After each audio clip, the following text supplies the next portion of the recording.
മരുന്നുകളുടെ അമിത ഉപയോഗത്തിനെതിരെ ജാഗ്രത വേണമെന്ന് സംസ്ഥാന ആരോഗ്യവകുപ്പ് മന്ത്രി വീണ ജോർജ്. സൗഖ്യം സദാ ആന്റിബയോട്ടിക് സാക്ഷരതാ യജ്ഞത്തിന്റെ സംസ്ഥാനതല ഉദ്ഘാടനം പത്തനംതിട്ടയിൽ നിർവഹിച്ച് സംസാരിക്കവെയാണ് മന്ത്രി ഇക്കാര്യം വ്യക്തമാക്കിയത്.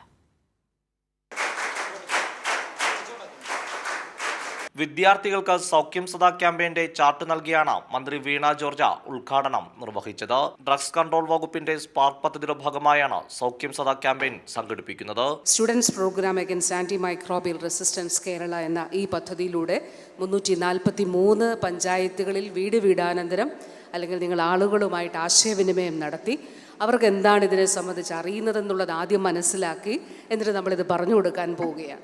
വലിയ വിപത്തിനെതിരായുള്ള പോരാട്ടമാണ് ക്യാമ്പയിൻ എന്ന മന്ത്രി വീണ ജോർജ്. മരുന്ന് തരുന്നു, നമ്മൾ ആശുപത്രിയിൽ അഡ്മിറ്റഡ് ആണ്, പക്ഷെ ഒരു മരുന്ന് നമുക്ക് ഫലിക്കാത്തൊരു സാഹചര്യം ഒന്ന് ആലോചിച്ച് എന്ത് സംഭവിക്കും?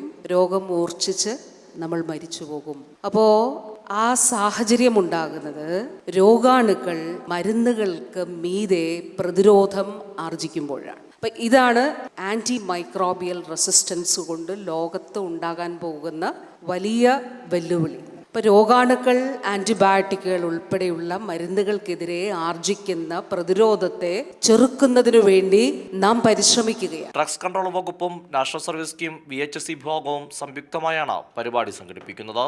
Pathanamthitta municipal chairman T Sakeer Hussain അധ്യക്ഷത വഹിച്ച ചടങ്ങിൽ സംസ്ഥാന drugs controller Sujith Kumar K തുടങ്ങിയവർ പങ്കെടുത്തു. കൈരളി ന്യൂസ്, പത്തനംതിട്ട.